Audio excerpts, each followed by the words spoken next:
and she is going to introduce herself, and she is going to open us up in prayer. So over to you, Melinda. Thank you so much, Sharon, my sister as well. I am honored this evening to be the co-host along with the esteemed Sharon, a great friend and a woman of great knowledge and healthcare and concerns of our people. I want to start by saying that I am a member of HAAC in the committee for a number of years. I love this organization, as I know many of you do. So I look forward to a great discussion. It's part of my life experiences. This subject touches me personally, and perhaps many of us on the line here tonight, I feel that would share the same thing. But before we get started, as Shane said, let's have a word of prayer. It's me. Ask everybody to mute if they're not speaking, just to make sure that we can all hear. Lord God, we thank you for all the times that you have redeemed our life from whatever barriers, obstacles, or challenges we may encounter. We thank you, Lord, for coming together to be able to come together this evening on a very important topic that is very important to the African Nova. Lord God, we thank you for all the times that you have shown your loving kindness and your tender mercies to us. Everything within us blesses your holy name, Lord, for you are our God, our Redeemer, and you have made all things, Lord, and you have made our lives to be a testament to your glory and redemption. Father God, it is you, our Father, who is from everlasting to everlasting. Thou art God. So this evening, Lord, we ask the meditations of our heart would be acceptable, Lord, in your sight. O Lord, our strength and our Redeemer. We pray, God, that you will continue with us, continue to redeem each one of us, continue to bless us and guide us in the path that you would have us to go. In your name we pray. Amen. Amen. Amen. And thank you so much for that, Deacon Melinda. So I wonder if I could ask you, Melinda, to start us off today with, or this evening, with your own personal stories, reflections, as someone who is deeply involved in care for someone who you love beyond explanation, just love so much. I wonder if you could tell us about that as a way to kind of have us all reflect about what that means. So over to you. Certainly, thank you.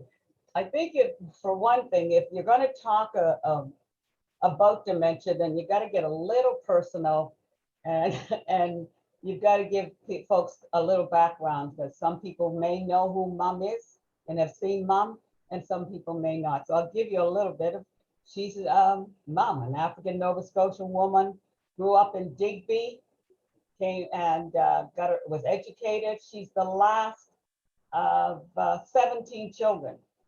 Mom was the youngest of 17, and Deacon Will Barton, and her mother was Josephine Harris Barton. And sadly, Mom's mother died when she was 2 years old. So Mom never ever knew her mother. She knew her older brothers and sisters as caregivers, as looking out for her. And then later in life, her father remarried, and she had a stepmother. But later in life, of course, we all know that Mom came to Halifax and she met Buddy Day, and they married, and they have 9 children. So Mom was raising these children and putting us in check. Daddy was up there doing what he had to do and keeping us in check from a distance. Mom was right there, as mothers had to do, right? And she was, we were raised in the church, and we were raised in the community, And we were raised with a lot of principles, morals, and religious convictions. That's the way it was, you know, a lot of good times, a lot of fun times. But Mom felt that she had to be strict. She wasn't overly strict. She was funny.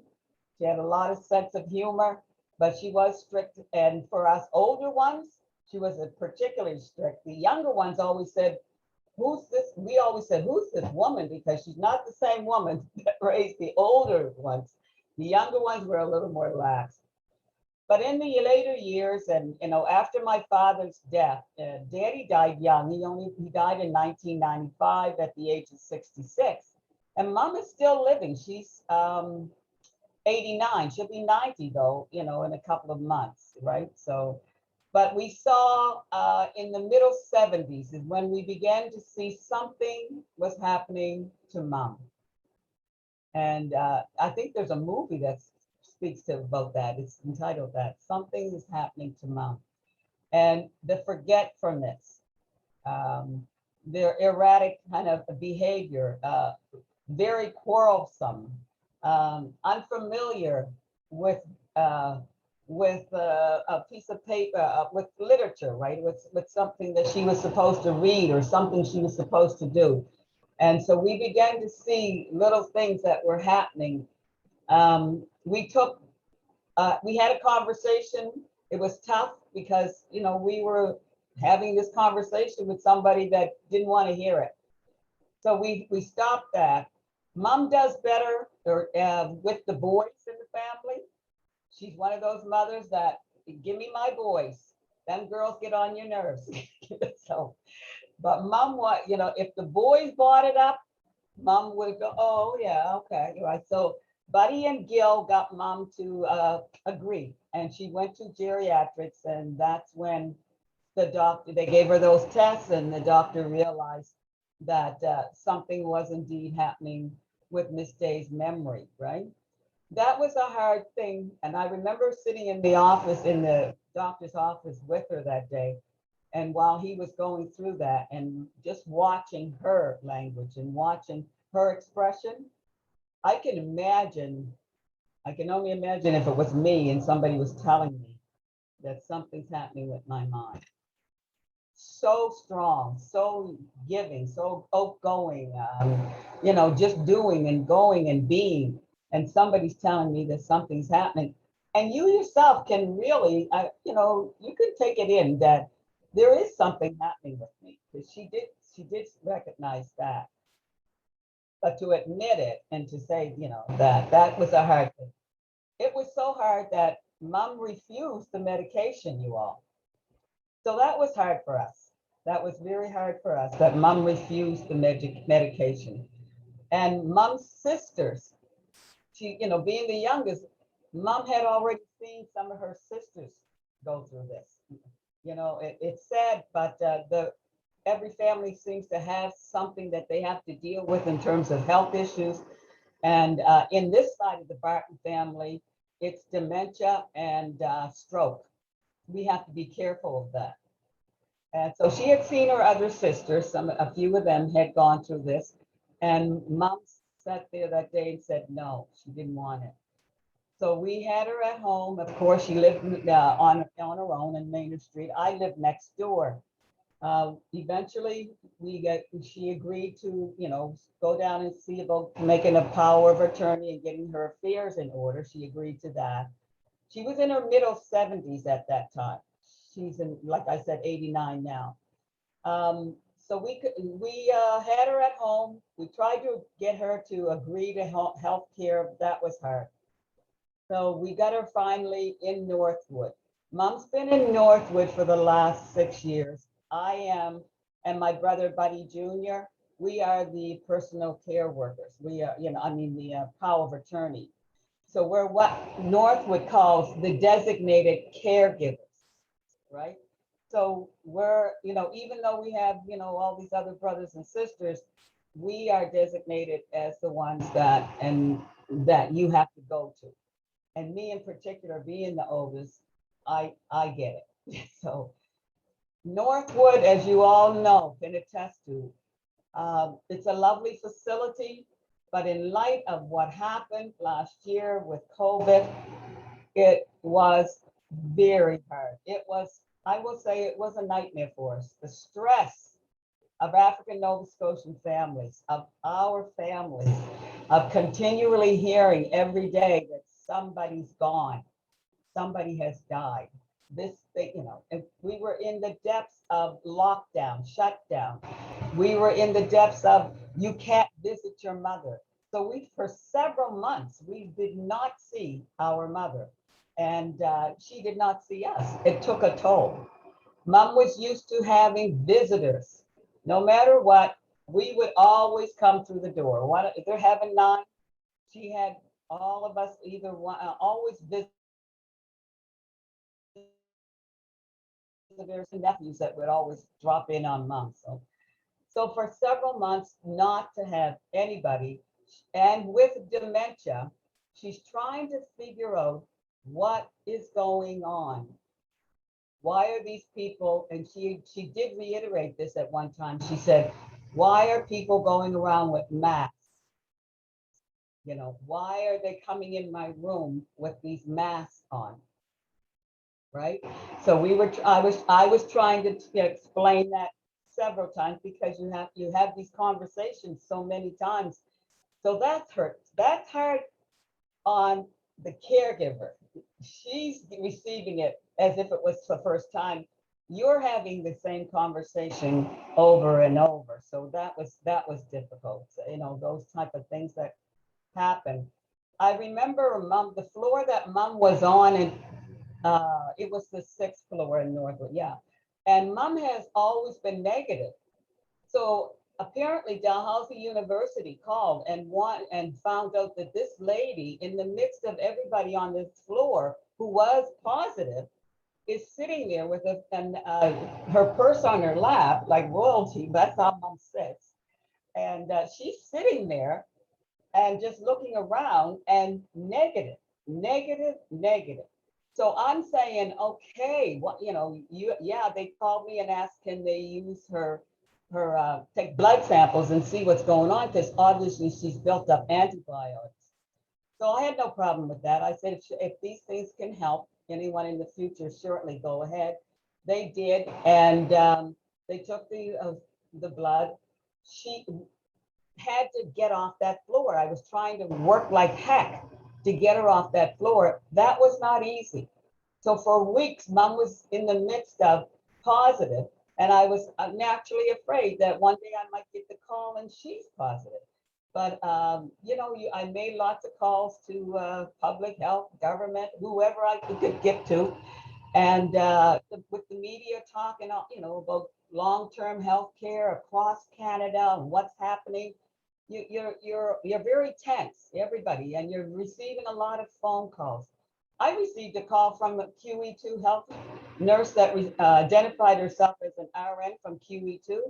She said she was working on my mom's floor reviewing the charts. She was there with a call. She called me and she told me, boom, boom, boom, but she told me, your mom is not receiving her meds when she should. I said, whoa. She said, there are things here, that we're watching and looking. We're here to help, but we also are looking at our charts, at the residents' charts. So I said, okay, my gosh, what do I do? So she told me, these are the things that you need to do. So I did those things later once we hung up. And I thanked her greatly because she was very kind. She had a really nice, calm, reassuring voice. I remember that about her. And she told me, she said, if it was my mom, I'd want to know. I'll never forget it. She said, if it was my mom, I'd want to know. So that told me I'm on the right path, asking questions, and that told me ask some more and make it happen. So as much as they want to do the right thing, and they were, but they didn't have everything, and we found out later, they did not have everything in place. They weren't ready, especially when it came to PPE and things like that. So we had to do a lot of work in terms of getting that care that they needed and making sure that she got what she needed. But also I found myself, Sharon, and many of the others on the call here tonight, I found myself, because I'm speaking out and speaking up, and I don't have any problem with that. Many people did call upon me and ask me for advice. So we had a little group over here that we were talking and trying to make things happen, because Northwood, as you know, had a lot of African Nova Scotian, especially women, few men, but a lot of our people were in Northwood, residents of Northwood. So we had to help one another, rely on one another, ask each other questions. How are you making out? What did I do in this case? Are you hearing this? Are you feeling this? So there was a good support group of us that kept in touch. That's very vital and very important too. The caregiver thing, I can only say it goes on. It doesn't stop. It can be very, very stressful, because all the questions and comments and emails and phone calls and texts and everything comes to you. You have to find, and I had to find that. You have to find a place for you. You have to slip away and not feel guilty about it. And I felt that for a long time, right? The anxiety of, being the oldest and concerning yourself with, what do I do? Am I doing the right thing? And I haven't seen her, and we haven't seen her, and we can talk to her, but we could see that her voice was not as strong anymore. Her voice had laxed. Her demeanor had laxed. And when we saw Mom was walking with a walker.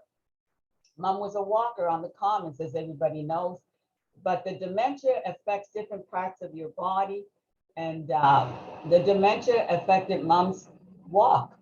She was with a walker when we left. When we last saw Mom, and she was in Northwood, she was using a walker. Several months later, during that pandemic, when we saw Mom, she was in a wheelchair. And that the other thing about it is, I didn't know. I was as shocked as my brothers and sisters. I said, is she in a wheelchair? And they said, well, she didn't have a stroke. She didn't have anything, but her legs became weaker and weaker. And so Mom's in a wheelchair. She does well when she sees her family. When Mom's with family and we're around, or one or two of us are around, then we can get her moving again and get her thinking, and her eyes are more alert. You can tell a lot by her eyes. She still has the sense of humor, and she still is telling us, you better fly over my face, girl, with your foot. As long as she can tell us, you better fly. And I go in the room sometimes and I'll say things to her like, Mom, you need to get up out of here. You need to get going out of this. Listen, what are you doing about X, Y, and she'll look at me, girl, fly. I said, okay, you're She's there. still Mom. Yeah. No problem. You're Mom. So I'm interested in certainly, carrying on the conversation tonight and hearing and, giving my little bit and keep talking about this very important, sensitive subject, because it is important to us as Black people in this province. It is one of the major health issues that affects our people. And for the longest time, remember, for many years, we used to say there was something wrong with so-and-so, or they got, what the word that they used to use was this, he ain't right, and he ain't right, and she ain't right. There's something wrong with her, something, and things happen. We didn't understand what was happening to Granddad. I remember even going to Digby and seeing my grandfather, and Mom would tell us all these stories about him, but with the man that I saw, now I realized had dementia. But I was like, wow, what happened here? Yeah. Yeah. Yeah. Well, Melinda, thank you so much for being so open and so lovingly telling us about your journey. I know you will continue to sort of bring in your experience through the evening and through our discussions. But, you know, it really means a great deal for you to be the leader on this and to be so open. We appreciate it. We really do. Thank you. So I think that next on the agenda is Dr. Barb, who, as I understand it, that is Barb Hamilton Hinch. I'm going to let her introduce herself with all her many credentials. She is one of our doctors of philosophy. We have a number of them now, you know. We have lots of Black academics in health, and we are very proud of where we are and how far we've come. So Dr. Barb's research might be some of the first specific research. I know that we're going to hear about our member Charisma a little bit further on. But Dr. Barb, we would very much like to hear about what you are learning, what you're looking at, and I will leave it to you to introduce yourself and to introduce your student and to take us through a little presentation. Over to you. I'm going to do quick intros because I know that I want to try and keep us all on time so we can get out to enjoy the beautiful weather, Sharon. So quickly, I'm an associate professor in the School of Health and Human Performance, and I'm an assistant vice provost equity and inclusion. And the project that I'm presenting on tonight was part of the COVID response research quick funding, the SNAP funding that happened.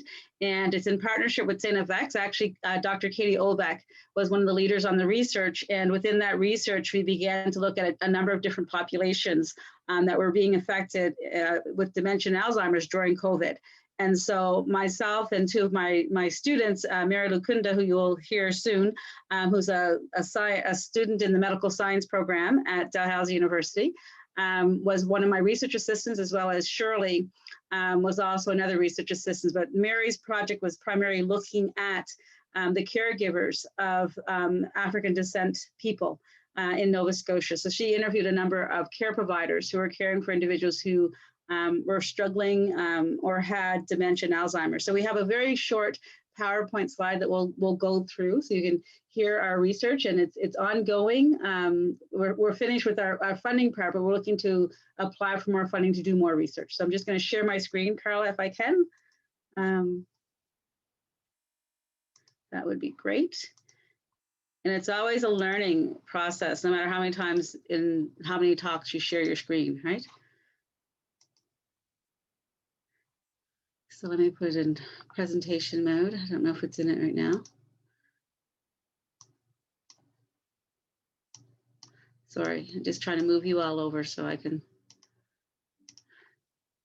So hopefully you're seeing the presentation part of the PowerPoint. And so our topic was community-based dementia, care for people of African descent. And as I said, Mary was a student on the project, and I was supervising Mary as she was doing this as part of her education as well. So in looking at, and my mouse always wants to play around when we're doing this. So let me go over here to my other screen, sorry. There we go. And so just quickly, we're going to just go through the introduction, our methods, our interview quotes that we had, what we heard from the folks who were experiencing and what they were experiencing as they were caring for their loved one, some of the themes and some recommendations and our acknowledgements. And in listening to Sister Melinda talk about her experiences, it was very similar to what some of the participants also shared with us. And so we really do need to take a stronger look at what supports and resources are available for individuals caring for loved ones. Many of the people that we'll be talking about today were caring for loved ones in their home. Because as you know, we have this program where we want people to be able to age and stay in their home as long as they can, but we also support and recognize those who, for different reasons, have to use long-term care facilities or other facilities to care for their loved ones. And so the research involved a larger study assessing community-based dementia care in Nova Scotia during COVID-19. So we looked at caregivers, we looked at organizations, we looked at even the Alzheimer's Society. So we had a number of projects going on at the same time. So we're only presenting on a small piece of the project. So our main focus was on communities of African descent. And we did go through some literature review, and it shows the proportional effect of COVID-19 on communities of people with African heritage. And so if you were to read even Dr. Tam's report on how COVID has been affecting racialized communities, you would hear that even, dealing with dementia and dealing with COVID, we have been disproportionately affected because of COVID as people of African descent. And even the number of resources and the number of care providers that were not going into homes to care for loved ones totally changed. And even the safety of family members and not wanting individuals to come into their homes. So all of this was compounded by COVID. And so the methods that we use, we did a policy scan. Generally, there's little inclusion of Black Nova Scotia within policies. And I remember Charisma doing some of her early research with the Alzheimer Society and looking at what services are out there, specifically for people of African descent. And there's not a lot. And even within the literature review that Mary would have facilitated and other researchers, there's not a lot of research specific to people of African descent. And we already know that. Even in terms of the environmental scan, there was a lack of dementia services, again, specific to people of African descent, culturally relevant, training of staff that are dealing with individuals that are of African descent in our community and how to support some of our cultural needs was lacking. There's also online surveys that were done. The majority of caregivers reported things being made even more challenging since the beginning of the pandemic. So we have a number of interviews from also done online that we are going to be looking at. And it will be interesting to see how many of those who engaged in our surveys are coming from diverse backgrounds. And then in this case, we completed interviews with 4 caregivers from the community. Again, you can appreciate the challenge of even trying to get interviews scheduled because some of the individuals that responded said, yes, I can do an interview.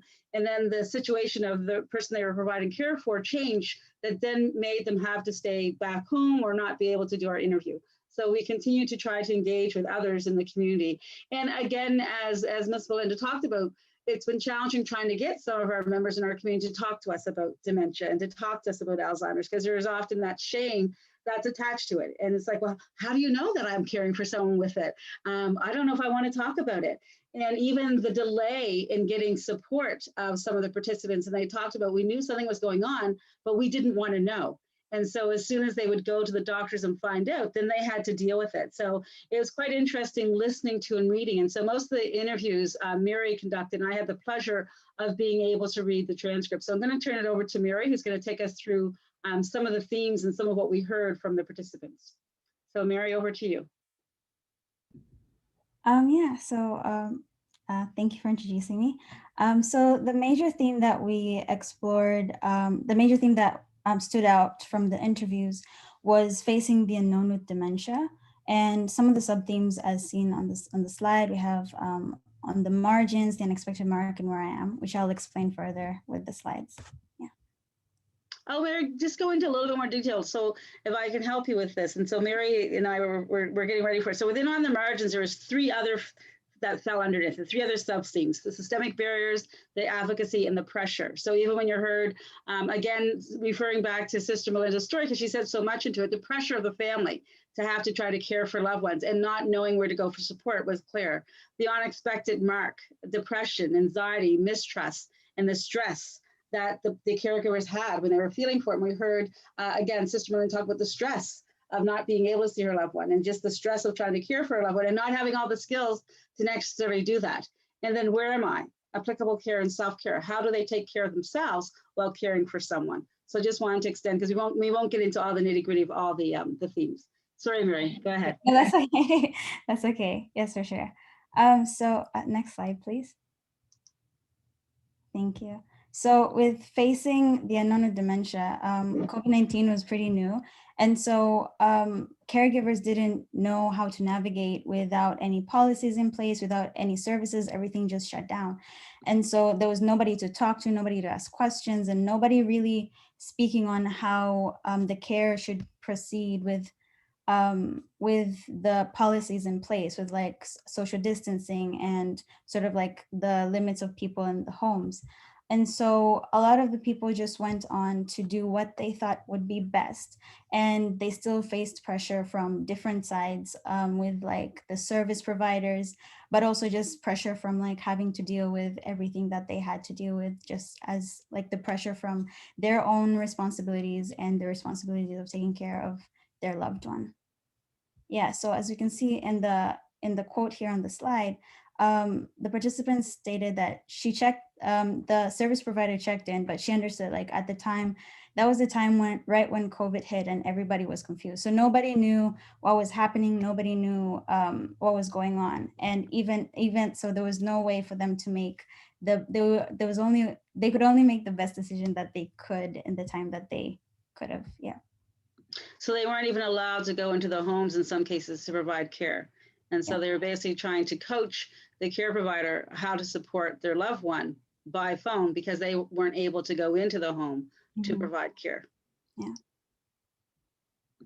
So one of the sub-themes under Facing the Unknown with Dementia was the marginalization.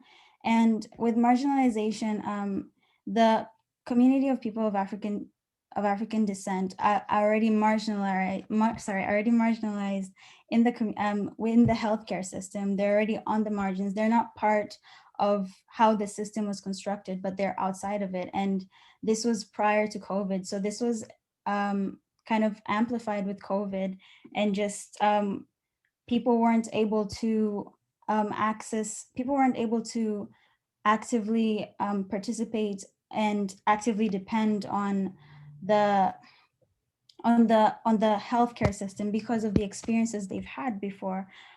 So one of the participants stated that they described their experience with their mother in the hospital and how they actively had to ask the doctor to treat their parent.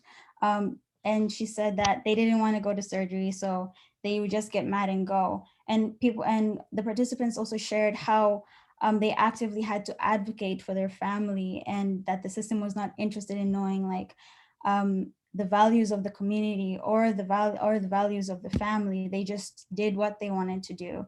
And so they were sort of like on the edge, on the ends of, they were not part of the care. They were more of an after fact to the care. And so the care wasn't reflecting what the family wanted during COVID. And it was even hard, it was made even harder with just the communication being limited. And with the unexpected mark, with the impact of COVID-19 on mental health and well-being of the caregivers was heightened by events that, as I mentioned earlier, happened before. So many people continued to share how they had experiences with the health system, experiences with the service providers that did not leave a good impression on them. And so they didn't trust having them in their homes. They didn't trust having them providing care even during COVID, just because of how much they had been impacted in the past.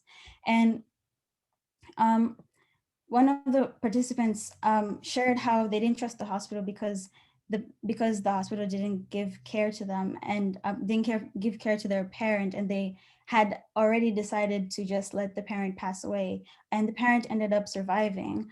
So they were not counting on the hospital's help in case of COVID. They were just depending on themselves and depending on their immediate community.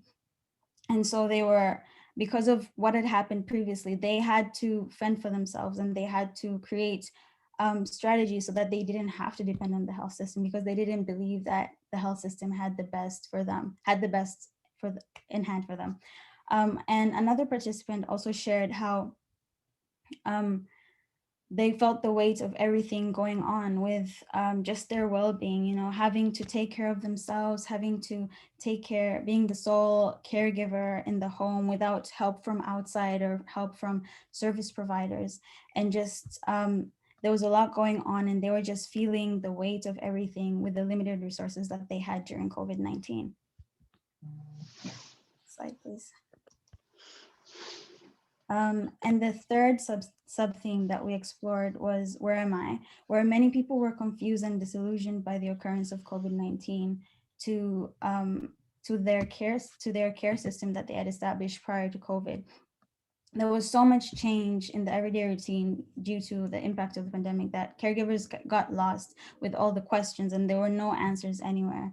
And some people were navigating through a new diagnosis during the pandemic in isolation, just watching their loved ones decline. So a participant shared how it was hard going through that, and how it was a learning process in isolation. And she stated how she had to be patient and not get frustrated and know it's not their fault. And they didn't have any resources that they knew about prior to that. They hadn't been exposed to other resources, any other resources that would help, but they were just navigating through their parents' diagnosis and trying to figure out how to face everything and how to learn and how to go through just navigating caring for their parent while they were declining with dementia. And another participant shared how even with the move of some resources, translating online, there was still gaps. So with their parents being in the later stages of dementia, they were unable to access any relevant resources because most of the resources were like music, and their parent that they were caring for needed more connection and more of the programs that would involve connecting with community. And because of COVID not being COVID bringing social distancing, they were not able to do that with the online platform, and it was harder for them to care. They still provided care the best way they knew how, but there were no resources out there. There were no programs out there that catered to the different the different stages, the patients at different stages of dementia. And a lot of people also shared how they had to navigate their new lives without any resources. So one participant shared how she had to leave their mom locked in their office because they didn't have, if they needed to go out, they didn't have someone to pass on the responsibility to. They were the sole caretaker. There's no service providers coming in. There's no one to leave them at home with. So they would have to go with their parents to the office or go to their parents to work and sort of keep them in the office for their safety. But then how safe are they not supervised? So COVID-19 reshaped the daily life, everyday life, and there was no resources out there for them to navigate the difficulties they faced during this time.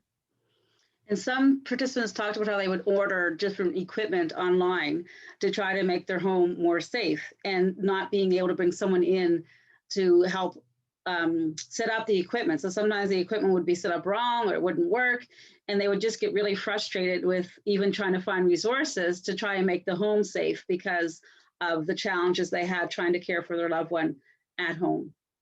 So a lot. So just wrapping up, because I know our 10 minutes is up and we're looking forward to the discussion. So what can we do? So we need to look at the creation of policies that reflect our communities. We really need to start taking a strong look at creating culturally relevant programs, resources, pamphlets, meeting groups that reflect our community. We need to help members of the African Nova Scotian community, the community of people of African descent, to see normalization in dementia and Alzheimer's, that it's okay, that this may happen to someone in your family and it's okay. There's nothing you can do to stop it or prevent it, but there's lots we can do to learn to understand it and how to navigate it. We need to find culture-specific care for persons living with dementia in communities of people of African descent. So one of the things that was really concerning for some of the participants is that a number of in-home care providers who would be coming in to support their family were doing a number of homes. And so during COVID, it would be nice if that was restricted so you can do contract tracing. So some of the family members actually stopped people from coming to their homes because they didn't know how many other homes they were going into to care for loved ones. And so they decided to take the burden of care on for themselves, even though they had no proper training. They had no resources to support them in doing that, but they felt their love was enough. But that's where they began to struggle with their depression and their anxiety and their frustration and not knowing what to do and feeling really hopeless because they didn't know how to navigate that. It was 24/7 care at this point, so they couldn't go for a walk. They couldn't go down to the gym to exercise. So all these resources were taken away from them because they were afraid of their loved one getting COVID because the number of homes that the home workers were working in. Creation of training programs, like I said, for people living in the community. How do you move people who may be bedridden? Some presentations on that if it's your first time caring for someone at home and that may not be your background. Culture specific support groups to address the stigma within the community. Some members were part of groups online, but there wasn't a lot of diversity in these meetings when they would go. So they wanted to talk about things that were culturally relevant, like missing church, spirituality, and they were coming from an Afrocentric perspective. That may not be what's happening within that group. So wanting to have some of that personal connection that was culturally relevant. Professional help with tools and equipment, as I talked about, they would get the tools, they'd get the equipment and not know how to use them. So sometimes they would just sit on the counter. They didn't use them. It was just too frustrating to try and use them. Cap the number of homes, as we said, for contract tracing, and maybe people will come. Address a pre-existing issue with community-based dementia care for the future. Research towards experience of families and persons living with dementia and long-term care during COVID-19. We can't ignore the long-term care facilities, even though a lot of our participants were caring for loved ones at their home. There were some participants who were also caring for loved ones that were in long-term care facilities that experienced similar challenges. Even though they may not have been in a long-term care facility full-time, there was that restriction to access. And when they did get in, they were really depressed or frustrated with the lack of services that their families were getting. And so we just want to acknowledge some of our sponsors for the research that is ongoing. So again, I mentioned Dr. Katie Obach from St. Avex, MyTax, Research Nova Scotia, IWK, QE2 Foundation, the list goes on, Alzheimer Society. So we're looking forward to building on this research and even going more into it. Another research project, and I'll just stop sharing my screen, that I'm engaged with is the Spark project, which is using, and because of COVID, we didn't get a chance to use it, but using virtual tools to help people. We're looking at trying to make some of those more culturally relevant, using online tools where you can actually go into your community through this program, this software, to bring back some childhood memories for individuals that are struggling with dementia. So I'm just going to unclick my screen there and stop sharing. And so that's where we are with our research, and it's ongoing, and we look forward to doing more of the analysis and even doing more interviews. So if you know some individuals through this call who are caring for loved ones of African descent in the community, we'll leave our contacts, and we would like to have a chance to interview them and continue to contribute to the research around caring for loved ones with dementia in our African and Scotian communities. So thanks for your time. Well, thank you so much, Dr. Barb. Thank you, Mary. That was really very interesting, so timely, cutting edge, actually. And I hadn't realized the connection too with the lived reality of the impact of COVID. So, I mean, you know, how timely is that? That's extraordinary. We're very fortunate to have heard that. What I'd like to do is we have presentations coming up from the Alzheimer Society, which are really important. And then we have time for Q&As, but it's going to be a long time to wait for people who have questions for Dr. Barb on her research or comments. So I'm going to allow for 5 minutes or so if people have questions that are specific to Dr. Barb on the research that she and Mary are doing. You can raise your hand or you can speak. I mean, this is like being in a family living room. So anyone who wants to unmute and ask a question, please feel free to do so. Or comment, like, well done.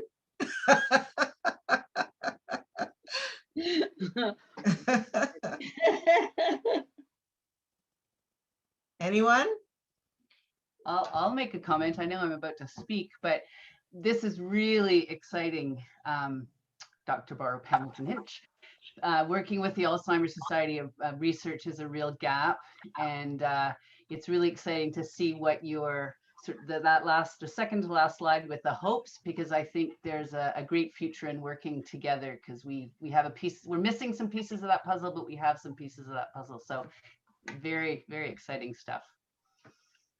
Look forward to working with you as well. Mm-hmm.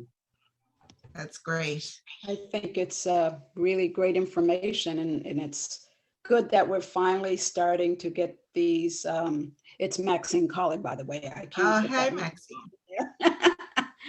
But yes, Dr. Barb, it's great to see that research being finally done and the depth that you're going into. So that's really going to be helpful to all of us. I agree. It's Tracy speaking. Thank you, Dr. Barb. Mary, I have the question, because with our communities, it's always so challenging to get our folks to participate, to share in such things. what do you think we can do to encourage our communities to just be more transparent and come forward to share their stories? Because there are a lot of stories. I even have some just from standing behind the chair and knowing that I have served folks who have had dementia and family members who are caring for folks. Very true, Tracy. Yeah. Dr. Barb, you're muted.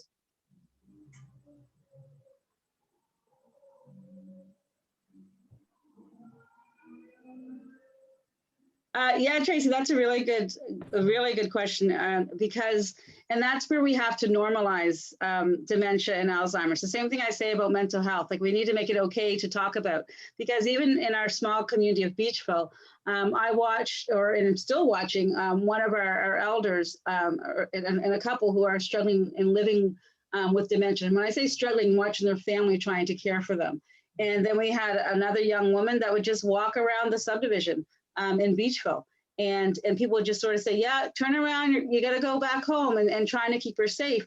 And it was hard because the children, and you're right when you talk about the emotions and the personalities, right? So one of the moms was really angry when she was living with her dementia. And so the kids didn't know how to deal with that anger from their mother, because their mother wasn't normally angry. And so they didn't have the skills of how do I deal with my mother who's angry, who doesn't want me in the house, but I need to be in the house.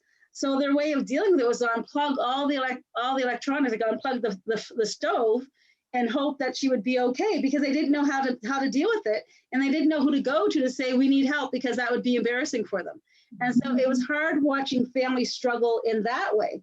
And I think you all can remember some time ago, we had a lovely woman in East Preston who struggled with dementia and Alzheimer's, walked out of her community, walked on the street, and ended up getting hit. And no one even knew that she left the home, right? So again, making sure that whatever supplies are in the home to care for the loved one are there, but people didn't want to talk about the fact that their family members had individuals that were struggling with dementia or Alzheimer's. And so somehow we just need to always, the same way we sit and have a clinical check, we need to get our mental health checked, we need to get our cognitive ability checked, and then talk about it before things happen, because while people are experiencing dementia or Alzheimer's, it's late. And so we need to get it diagnosed earlier, and we need to engage the family early in care. And we need to make sure that we are providing that advice to the individual who may still be cognizant about what they're going through and prepare them. It's almost like, and my mom passed away in September of cancer, but we would go to her appointments and we would ask those hard questions. How long? What's her prognosis? And we know that only God knows, but it was still preparing. You still want to have the medical preparation for whatever the worst case scenario is, but you pray for the best case. So if a loved one has dementia, you still want to know what's going to be the stages, what can I expect next? And don't pretend that the next stages aren't going to come, because they may. And if they don't, then great. If it doesn't develop into Alzheimer's, then fantastic. But at least you have the knowledge and the information that you need, so if it happens. And so we don't do that. We just, the medical health professionals just think we don't want to know, and sometimes we don't. But we need to find a way to normalize it so that we can better prepare. Absolutely. So what happens when you have been, I'm going to say the person that the individual is, I always say that with some folks who have dementia, they have a person that they kind of attack. I'm going to say attack, but it's not really an attack. But what happens when you are that person and you have done all that you can to reach out to family members, to let them know, to do your absolute best to let those know that there are things going on with your loved one, because you're not exactly related to the person to be able to do something about it. What happens in those cases? Well, that's where HAAC is going to grow. When you the Health Association of African Canadians is going to grow. Just we're going to have health navigators. And so once HAAC grows and we can have health navigators from the community, then you can go in confidence to a health navigator tell them this situation is happening, because sometimes people hear better when it's not someone who's related to the family or connected to the family, and someone who is in the community, and they can go and they have the expertise to do the analysis and the assessment, and to say, I think you need some support, and I'm here as a health navigator to help you navigate the healthcare system. Because one of the challenges of our healthcare system is that it's challenging to navigate. And doors get closed and doors don't open. The language can be complicated just because it's not a seamless process, right? The same way the resources, like even knowing that you can qualify for certain support at home. People don't know they can qualify for support at home, so they don't apply for it. So here you're struggling where you can get some financial support that you didn't know about.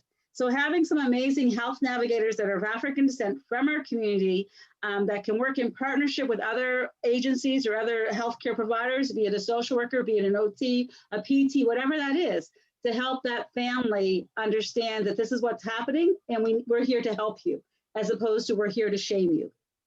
And so we need to get to that place where people begin to trust. And I know that some are still very spiritual, and we have a number of lay pastors, and maybe they become trained as health navigators to go in into the home as a pastor. If that's, so we got to find out, who do they trust? And whoever they trust, we train them to become that health navigator to have these conversations. We're not going to give them the language to be health experts, but to be able to navigate them to another spot so then they can get the care they need.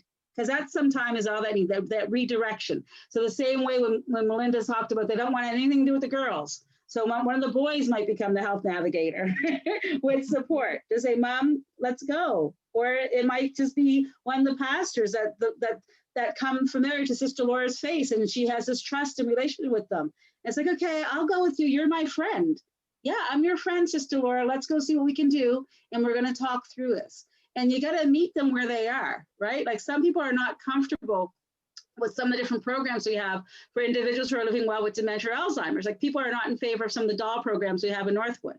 But if they're continuing to learn nurturing and caring for a loved one who they believe is alive, and this is their baby and they're taking care of them, there's nothing wrong with that. Whereas some folks who aren't used to dealing with a parent who's now playing with a doll and sees it as playing with a doll, they can't understand what's going on in that parent's mind and how this parent is using skills that make them happy, that give them peace. Another thing is someone finds peace in folding laundry, because that was something they did. Take the sheets from the dryer into their room and let them fold the darn sheets and let them enjoy and have that tactile touch. So there are so many things that we could be doing to support our loved ones that are right around us to give them that peace, but we're not taught that. Right?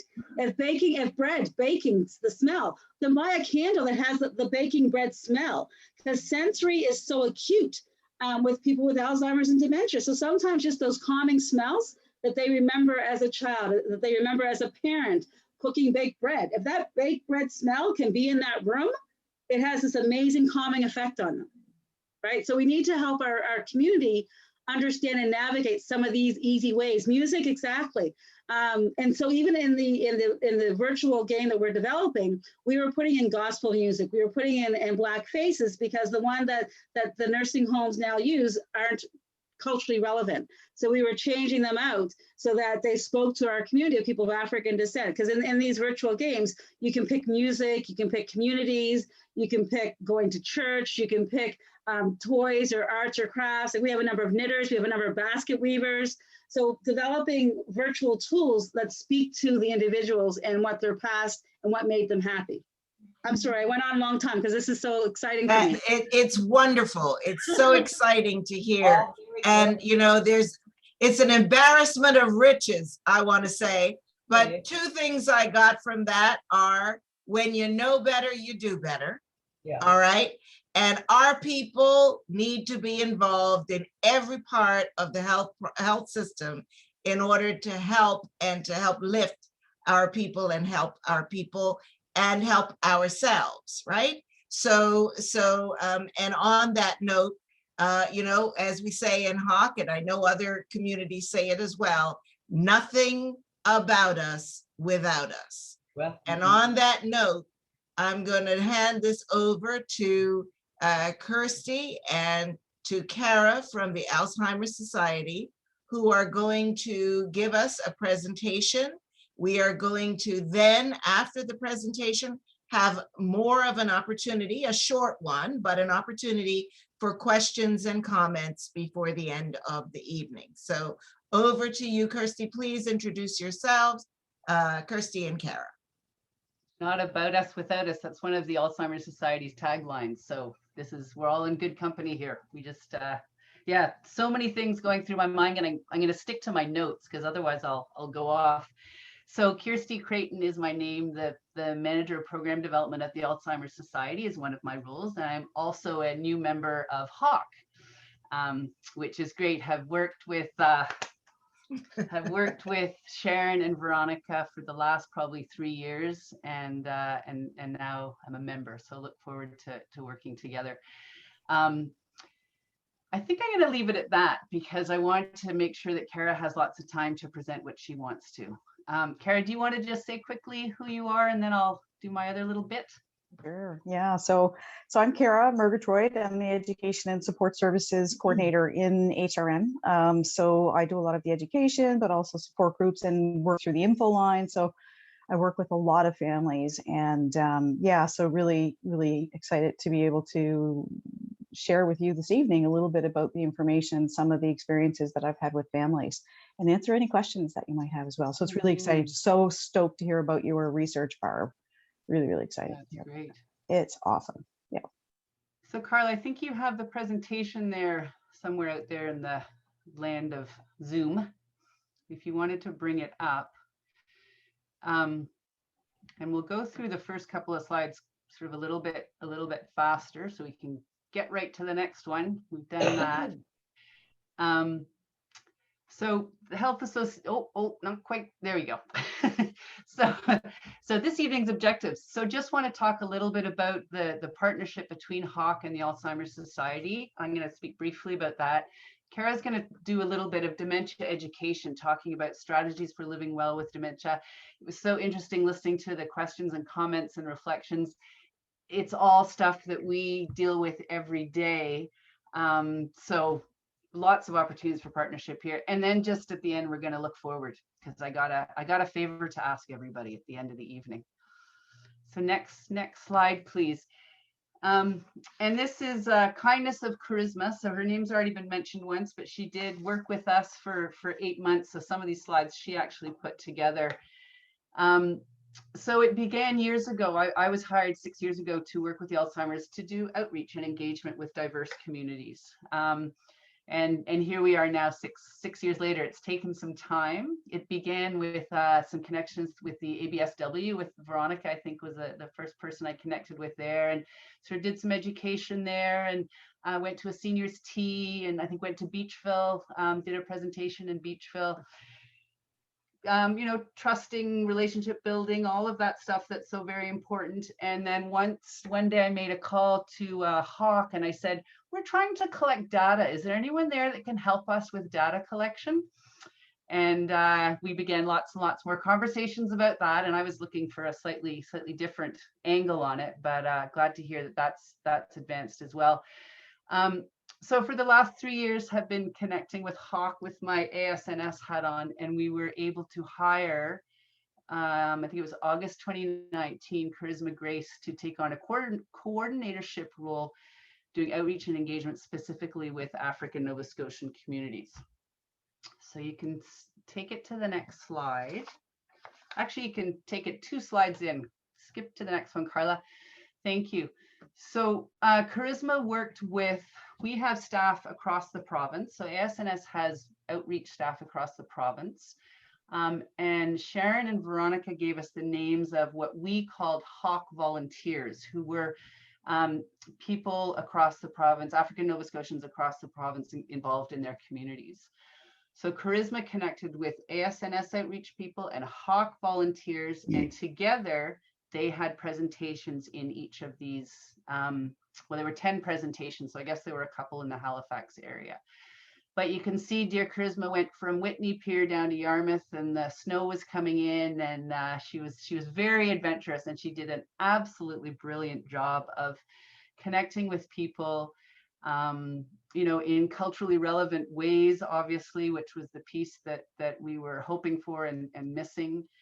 And if you show the next slide, very briefly what she did in each of these sessions, and I was at a couple of them, as was Kara, but she would have a presentation that she had put together, we all put together, some dementia education, a little bit what Kara is going to share in a minute. And then we had a facilitated discussion after where we asked, Charisma asked, how can the Alzheimer's Society support you? This is what we do, but how can we use what the Alzheimer's Society, you know, the tools, the skills, the things that we have, how can we use that to support you in your communities in culturally relevant ways? And we finished it with a questionnaire and form, and I think they had some tea and snacks, so always a bit of food around. So there were, I think, 60 people that ended up being part of these presentations across the province. And there were several people that ended up calling us for further support. I think there were 8 people in our statistics that ended up calling us for further support as a result. So we were really happy. The need was obviously there. And we were happy through Charisma to be able to bridge some of the gaps. And if you show the next slide, the big lessons learned, which I've heard here this evening, so there won't be any news to us. Consistency and efforts to engage with the communities. So this is a long-term project. It's not 8 months of hiring Charisma in this case to go out and do a presentation or two in a community. It's a long-term commitment that the Alzheimer's Society has through HAAC to work with African Nova Scotian communities. And we heard that and we understand that. Representation and reflections. So there were a couple of courageous souls that stepped forward and said, Kirsty, we need people that look less like you and more like us. You know, so really to have African Nova Scotians reaching out, and maybe the idea of pastors, and I know that was a bigger navigation, but potentially connecting with pastors to do some of that work, that connection to some of our services. We need race and ethnicity specific data. So that came up in our discussions. Happy to know that that's advancing a little bit in the province, and also customized education supports and services. So it's essential that Alzheimer's Society programs are customized to meet the cultural needs of African Nova Scotian communities. And these were all things that we kind of assumed, but this is what we heard when we were speaking with people. So I'll pass it on to Kara now to give a little bit of sort of dementia, what we call dementia education. So some of the tangible things. Right, thank you. And I'm going to, Kara. thank you. Can everybody hear me? I just got booted out. So Carla, if I do, I'm just going to click on the link again to come back in. No problem. Kirsty, stand by, Kirsty, just in case. Okay. So this is one of the questions that I often get in the community. You know, it's like people are calling and they're saying, is dementia normal? Of course, dementia is not a normal part of aging. It's not a normal part of growing old. And Carla, if you could just flip through the next slide, please. So so different calls that we get, or if I'm in the community doing education, if you're at a certain age, people begin to start worrying about age-related forgetfulness. And we can all appreciate over the age of 40 that we will have age-related memory loss. Most of us will. It could be, you know, you're walking from the living room into the dining room. Maybe you know, the phone rings and you forget why you went into the kitchen or why you went into the dining room, right? And you're probably using a lot more sticky notes like myself these days, just to remember. We get distracted and there's so much stuff that's going on, especially, you know, with COVID, and we're under a great deal of stress. We're worried about our family members. We're worried about, you know, all of these other different things. So stress can definitely impact our memory, all right? Mild cognitive impairment, specifically mild cognitive impairment, what that is it's a memory loss that occurs. It doesn't match the criteria to say that it's a dementia because it doesn't affect day-to-day function, okay? A person can maybe have subtle changes in their memory, but they can still continue to do everything that they normally would do. And so for the most part, what I'm going to be talking about, what Kirsty and I are going to be really exploring with you tonight, is the dementia, which is related to the memory loss related to dementia specifically, and we'll talk about some of those symptoms. All right. Okay. So what is dementia? So we think about dementia, it's really an overarching term, and we think about we've mentioned cancer this evening, and cancer, there's so many different causes to so many different types of cancer. Dementia is the same thing. There are a variety of different causes of dementia, okay? We hear more about Alzheimer's disease because it is the most common cause of dementia. And so some of those symptoms include impairment of memory, and that's usually what we think about, right? It's memory, forgetting things, having something at the tip of your tongue and just can't get the right word out. Changes in judgment, changes in reasoning, changes in mood and behavior, and then communication abilities. We are social creatures and we connect with each other non-verbally. We pick up on tone, we pick up on facial expressions, how you enter a room. They're all really, really key. For people with dementia, they begin to have difficulty in expressing through language. So they're going to be watching you more, you're nonverbal. So communication abilities become impacted, and that's really key. I think that's really important to understand. Alzheimer's disease is the most common cause of dementia, but there are actually over 70 to 90 different causes of dementia, Alzheimer's being the most common form of dementia. So we're going to jump now into the incidence and risk factors of dementia, specifically looking at people of African descent, okay?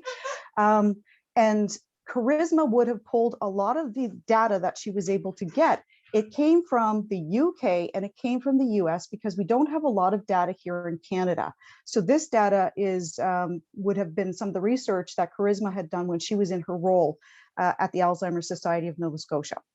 So when we think about Alzheimer's disease and other types of dementia, the symptoms are the same across various ethnic groups. There are significant differences that are noteworthy, however, as a result, and it requires more attention, as we said, in the African Nova Scotian population. So when we think about diagnosis, when we think about onset and prognosis, this data, again, like I said, it comes from the US. African Americans tend to be diagnosed at a later stage of Alzheimer's disease, limiting the effectiveness of treatment, getting access to treatment, getting access, as Dr. Barb had said, it's getting the information early, getting the diagnosis early so that you can make informed decisions, right? That's key. Getting that information is really key so that you are informed and you're able to make those decisions early in the progression of the disease, early in the stage of the disease. And then, of course, when we think of family history as well, the prevalence, incidence, and cumulative risk of Alzheimer's disease appears to be much higher in African Americans than in non-Hispanic whites. And when we think about the familial aspect of Alzheimer's disease specifically, there's a greater risk of Alzheimer's in the African American population. And again, as I said, this is American data. So the risk of dementia among first-degree relatives of African Americans who have Alzheimer's disease is 43.7%. Okay, 43.7%. And then, of course, we also look at pre-existing cardiovascular conditions, which can also contribute to that risk factor, increasing the chance of getting a disease like dementia. And so when we think about cardiovascular, we think about high blood pressure, we think about higher cholesterol levels as well. And another risk factor would be type 2 diabetes. So anything that's going to affect your cardiovascular system, that blockage of blood, the blockage of oxygen to your brain, that will impact your risk of getting dementia. It will increase your risk factor. So we have to be really cautious and aware of type 2 diabetes, hypertension, high cholesterol levels, and our vascular health. We really have to be careful and watch our vascular health as well. All right, Carla, we'll flip to the next one, please. All right, so there it is. Alzheimer's disease. So Alzheimer's disease, it's progressive. And so basically when we talk about something being progressive, although it starts initially in the temporal lobe, that would be this portion of your brain here, that really controls your memory. It controls your recall, but also language. So although it starts here, it begins to progress to other areas of your brain as well, okay? And so with Alzheimer's disease, the changes, once they begin to occur, there's nothing that we can do to stop the progression. There are medications which can help with some of those symptoms. So as we say, there's no cure, but again, there isn't anything that can stop the disease in its tracks. So we think about, some of you may have heard of, the brain shrinks. It does, it shrinks in size. So if you were to pick up a brain of a person with Alzheimer's disease and compare it to somebody who doesn't have Alzheimer's disease, it's actually going to be lighter in weight because it decreases in size. And so there's these proteins in the brain called amyloid, and we know that they play a small role. We don't know 100% what's happening exactly with Alzheimer's disease, but we do know that it impairs the communication. So the messages don't get through the way they normally would if you were healthy, if you didn't have Alzheimer's disease. And so the key points to remember is that Alzheimer's disease and other dementias are progressive. The symptoms worsen over time, and presently there isn't a cure. And so the brain of a person with dementia has physical changes. These changes affect the person's ability to function. It affects their personality. It affects how they show up, in our family. So they may become a little bit, ornery, or they may be less patient. They may become more suspicious too. And I think, Tracy, maybe you had said it earlier, they become suspicious of the people that they spend the most time with. So the person that they have that 24-hour connection with, because their world is changing logically, it makes sense. You took my purse, you took my wallet because you're the person that I see regularly. But that doesn't negate how it makes us feel when we're the person that's getting the finger pointed at, right? And so it's really, really difficult. But to know if your family member was healthy, if they didn't have this disease, they wouldn't be suspicious. They wouldn't be fearful. They wouldn't be pointing the finger at you, right? So that's what we do a lot of at the Society too, is that education to help you to have some tips, to have some strategies that you can support your family member, but not just your family member, also to support yourself too. When you're caring for a person with dementia, you have so many different roles and so many different responsibilities that are flipped around. And, Melinda, Deacon Melinda, you had mentioned that you are the sort of the go-to person in your family and you're taking care of mom. And that's really tough when you have all of that on your shoulders. So you really need to be able to, if you can, carve out some of that time that you said for yourself, because you're always questioning, am I doing the right thing? And so guilt comes in, shame comes in. There's all of these different emotions, which we really, we struggle with, and we're challenged with that. So we're going to flip to the next one, Carl. Right? Yeah, it's so tough. It's not easy. And so again, when we're looking at these risk factors here and how this disease impacts people of African ancestry, 2 to 3 times more likely to be diagnosed with Alzheimer's disease. Specifically, it's the 5th leading cause of death amongst people of African ancestry. And people, again, as I said, of African descent have a later onset, a slower decline, so they're living longer with the disease. So that means if you're caring for your mom or your dad or your partner with dementia, instead of caring 2 to 3 years, you're going to be caring maybe 7 to 10 years, 15 maybe years with your family member with dementia. So you really need to have support. This is something that you can't do on your own, especially if you're at that point where you're giving 24-hour care, right? We think about, nurses who they do shift work. They get to have a break. If you're a family member, you don't get that break unless you have a really strong support system and you have the community behind you. And if this is a disease where there's some shame and there's some stigma attached to it, we really need to break down the stigma and the shame attached to dementia so we can get supports, right? So that we can talk about it. And that's tough and that's not easy and that's not going to happen overnight. But it's the first part is knowing that it's there. And so we talk about it, we get more information, we learn, as Dr. Barb had said, get more information, we learn, we educate, we get knowledge, and then we move forward with it. All right, we're going to go to the next slide. Again, so cardiovascular, looking after your cardiovascular health, watching for stroke, watching for signs of stroke, watching hypertension, also looking at levels of cholesterol. Vascular dementia is the second most common type of dementia, which affects African Canadians, African Nova Scotians. So having a stroke more than doubles the risk for developing vascular dementia. So again, exercise, diet, reducing levels of stress, and that can be tough. That can be really, really difficult. And then, of course, persons of African descent have a higher rate of vascular dementia than their white counterparts. I'm going to flip through again. Now I'm going to kind of walk us through some of the symptoms of dementia. I'm going to do this fairly quickly because I know you probably have questions and you'd like to connect and ask those questions. So the first one that we think of is memory loss that affects day-to-day. And of course, you see this woman, she's standing in front of this huge calendar, but it's really, really difficult for a person to remember birthdays, to remember anniversaries. It's because that part of the brain, which really controls their ability to retain information, it's not working. Okay, so they need to use more memory cues, right? And they need more calendars. And then they will rely on you as family members to remind them of those, those special holidays and those anniversaries and reminders to go to church, which day of the week it is, because those are the sorts of the things that can happen. We'll flip through to the next one, Carla. So we got 3 on a sheet here. Difficulty performing familiar tasks. So if we look at this gentleman here, he can still make a meal, but there's little steps that he begins to have difficulty with. And so you see he's got, a pan of eggs there, but he forgot to de-shell the eggs, right?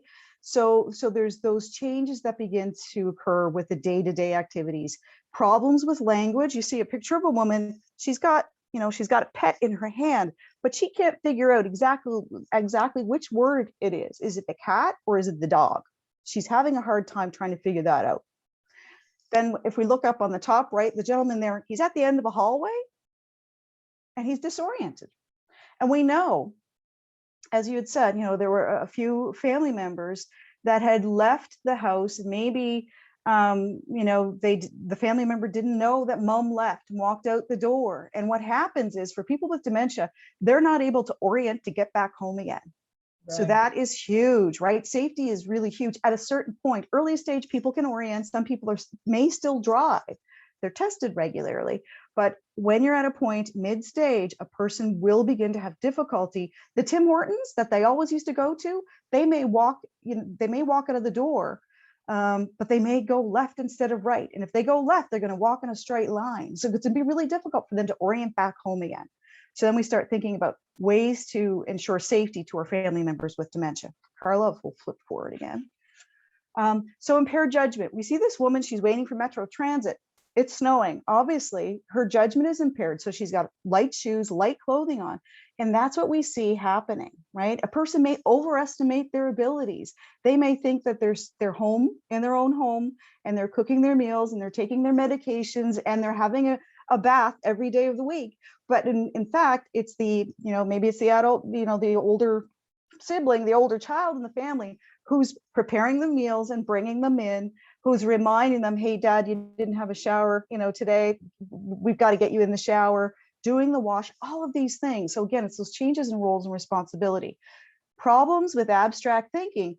We've got a gentleman here, it looks like he's doing the taxes, but where you will see this coming up, if you go to groceries, with your mom or your dad or your sister or your brother, and they get to the checkout, and they're bringing out their wallet, you'll start to see them really struggling, trying to figure out how much is what is a $10 bill? What is a $20 bill? So they begin to have difficulty with that abstract thinking. The lady up above there, she's got her dress in the fridge. It's misplacing things. So putting things in really peculiar areas. So I might take my ring and I might put it in the sugar bowl. And then because I can't find it because it's in the sugar bowl, I'm going to blame Tracy for taking my ring because it makes sense because she's the only person that I see in the family. Tracy took my ring. I know she did because she's the only person that I see on a regular basis. We'll flip through, Carla. Changes in mood and behavior. And this is really tough for families because if your mom was always really pretty even keel and very, pretty chill. And then all of a sudden, you see this high level of anxiety, and there may not necessarily be a trigger for it, or they may be happy in one moment and then sad the next. It's that change. There's those changes in mood and behavior, changes in personality. They may become more suspicious. They may become more fearful. And then finally, the loss of initiative.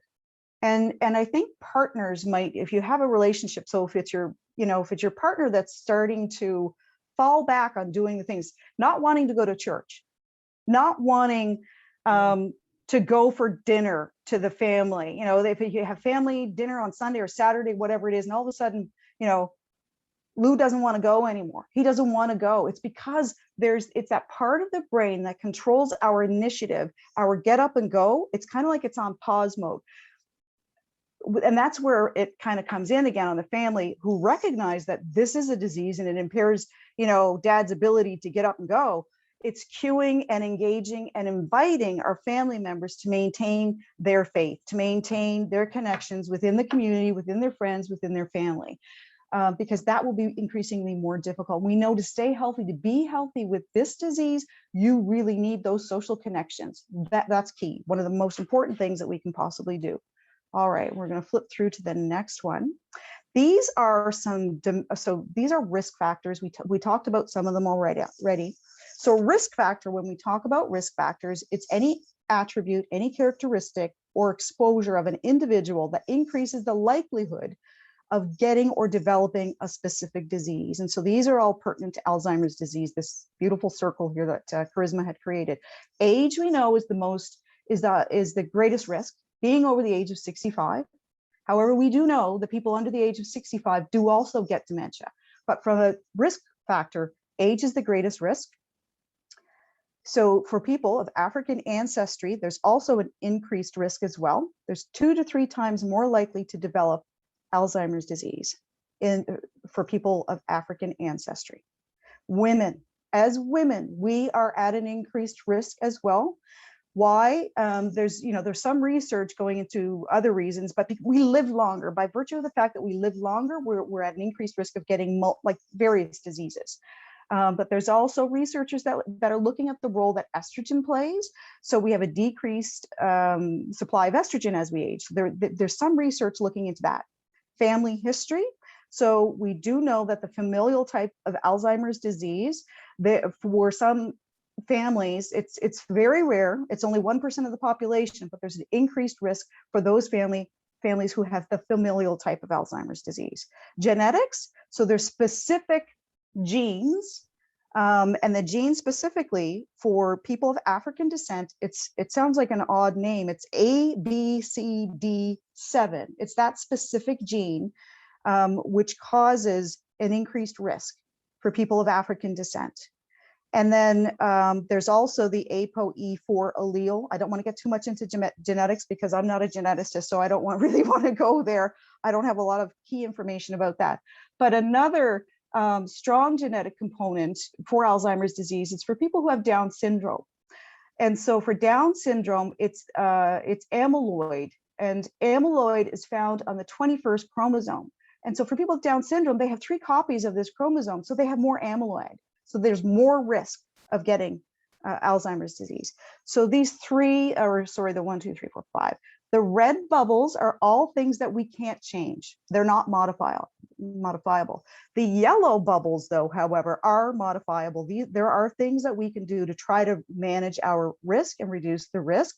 Inactive lifestyle, getting up, getting moving, however it is, if it's Tai Chi, if it's chair yoga, if it's getting in your kayak, pulling the weeds, whatever it is, getting the blood flow, really, really key. Moving your body, managing your high blood pressure, managing cholesterol levels, type 2 diabetes, smoking. We do know that for smoking, people who smoke are at an increased risk. The risk increases by 45%. If you smoke, alcohol is also an increased risk as well, and obesity. So these are some of the yellow areas, are all areas that we can sort of have a bit of control over if we can manage those. All right. And then Carla will flip to the next slide, which gives you sort of an umbrella of the different types of dementia.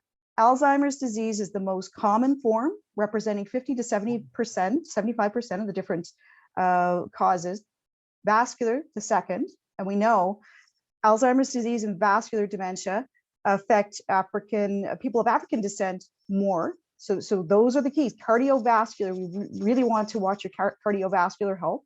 Lewy body, 10 to 25% of the different types of dementia. With Lewy body, it's characteristic of hallucinations, mobility problems as well with Lewy body. And then finally with frontotemporal, these are only 4 of the types of the 70 to 90 causes.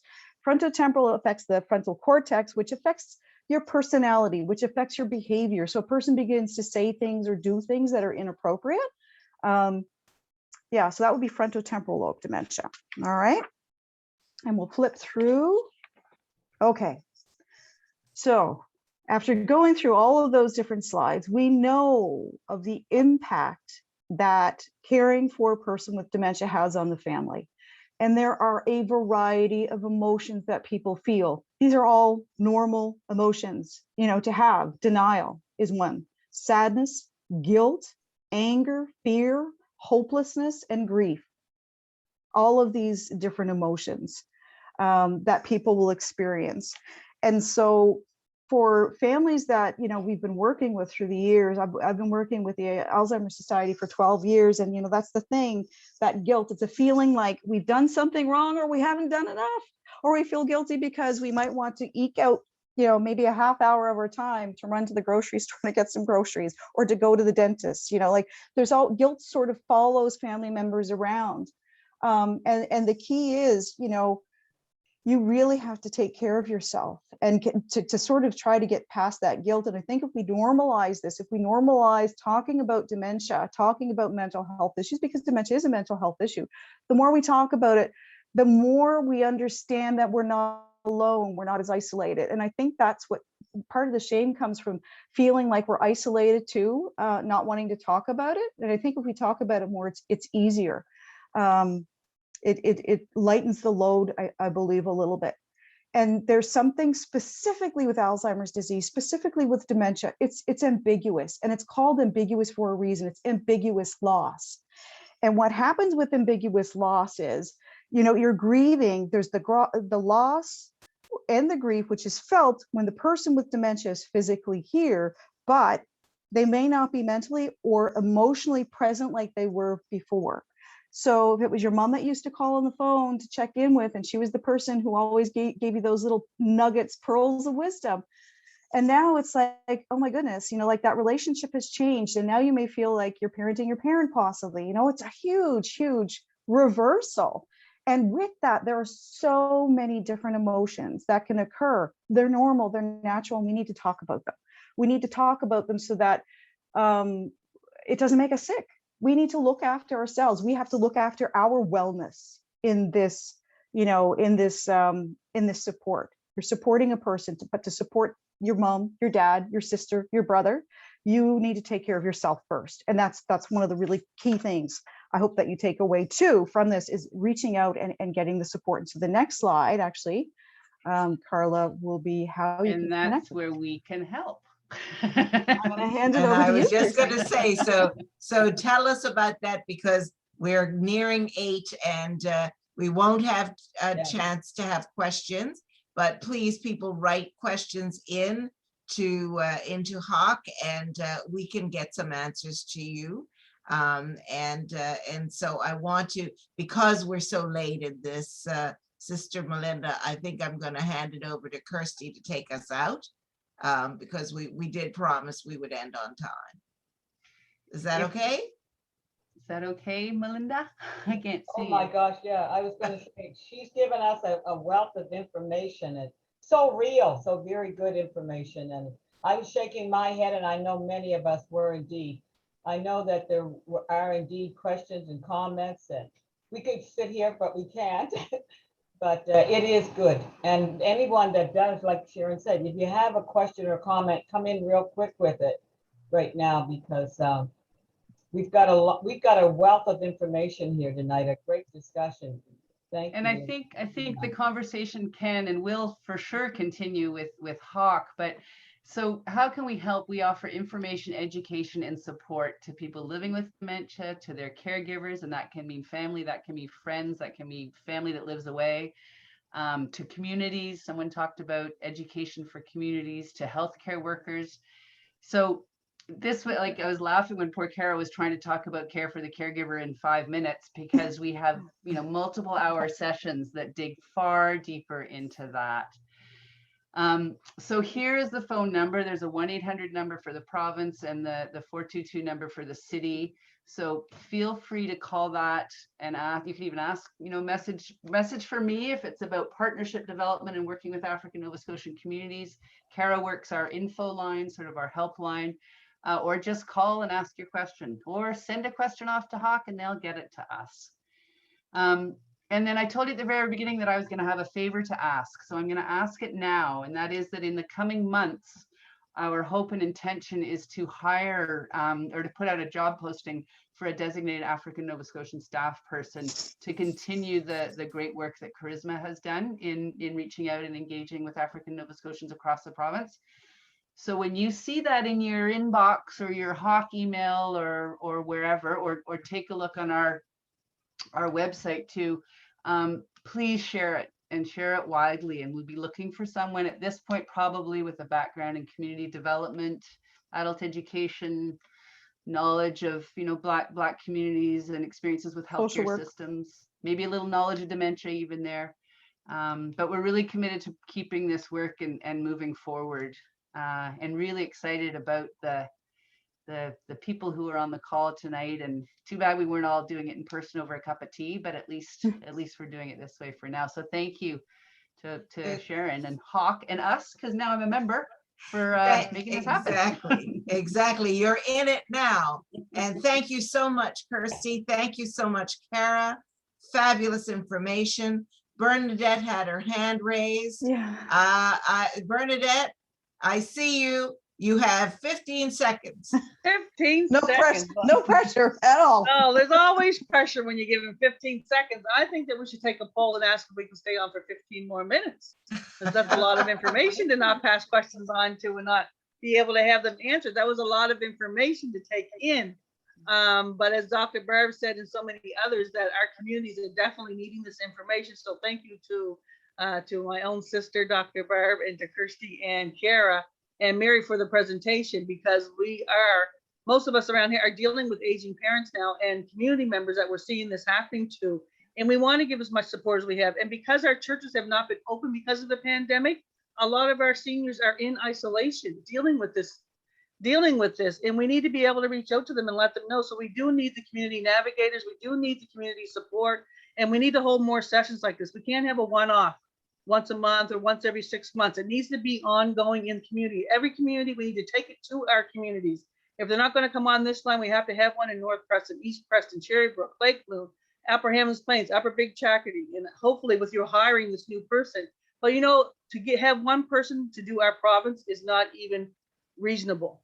Our province is way too large to have one person expected to cover the province, which is often what often happens, and it's all about funding and not being able to, because in the norm, other organizations have navigators in every part of the province, not one doing the whole province. But whenever it comes to the African Nova Scotian community, we're expected to do 10 jobs of one person. So I think that when it goes forward, looking at funding and different things, we need to look at it is a job of more than one person. And if there's any way that you can partner with other organizations to maybe share the cost or to get more people doing the job, it would take less pressure off of one person also, because again, you're putting a lot of pressure on one individual to cover the province, and it's a lot. But anyway, I know Charisma did a wonderful job in what she did. I followed her on a lot of her talks and a lot of events that she went to. She went to the AUBA Institute way up in Acadia. She went everywhere. There was an event and she showed up. But again, one individual is a lot. So thank you for at least acknowledging that the need is there and doing the partnership with HAAC, who we know is going to be our champion for all of these issues, especially as we collect data and get closer to reasons why. I am curious as to why, I know my 15 seconds is up, but I am curious as to how do you know that one of the slides that people of African ancestry are more likely to be diagnosed with Alzheimer's and dementia? Where is the data? I know it's American data that you're using. I have all the sources. I can send them to you, Bernadette. Okay, it's all US sources. Yeah, yeah, I'll jump in. It's all US data and UK, mostly US. There's some UK, and but some mostly UK. US. But a lot of that's it's why. oh, sorry. Yeah, but that's why we need to collect Evidence-based data. data here. Hello, it's shown over and over again. Yeah. So But like Christy said, I a lot see, of oh, sorry. I'm sorry. Go ahead. I was just going to add to Brenda's question. A lot of it is based on the comorbidities, right? So, and Christy talked about that. So you're at higher risk of A if you have B. You're at higher risk of A and B if you have C. So we know that within people of African descent, because of our diet and cultural and so on and so forth, obesity, hypertension, blood pressure are some of the three biggies, and cardiovascular disease. So if we present with those, there's a high probability that dementia is not too far behind. So it's based on the research around other comorbidities that often go with dementia as well. What's that word you're saying? Homodities or? Comorbidities mean more than one illness. Comorbidities. Two things. More than together. one. Yeah. Okay, Two illnesses we all ain't academics dealing with comorbidities. Comorbidities. We know better, we do better. All right. I want to thank again. I see you, Sister Deacon Rose, and I'm going to let you have your say because I see you in front of me. But I do want to take this opportunity to thank Dr. Barb. I want to thank her, Mary. I want to thank Kirsty. I want to thank Kara. I want to thank my sister host, Melinda. I see my co-president on here, Veronica. Lovely to see you. And I'm going to give you the last word, Deacon Rose. And if you have a question for us, we'll do our best. And then we really must honor people's time and let people go. I know. I'm not going to be very long, but I just want to reiterate what everyone else has been saying. Thank you so much for this opportunity. So validating, because many of us have been dealing with this and have dealt with it. And also, it's an opportunity for our community to kind of band together and to support each other. So thank you so much. I would like to know if there will be a follow-up to this. I guess that's my question. Well, all I want to say is HAAC needs you. You need HAAC. Come on and join us and we can do this all the time. Yeah. Thank you so much. God bless you all and do connect. Okay. Thank you. Yes. Night, everyone. Bye-bye, everybody. Bye-bye. Well done, Bye, everybody. Thank you. Bye-bye. Bye-bye.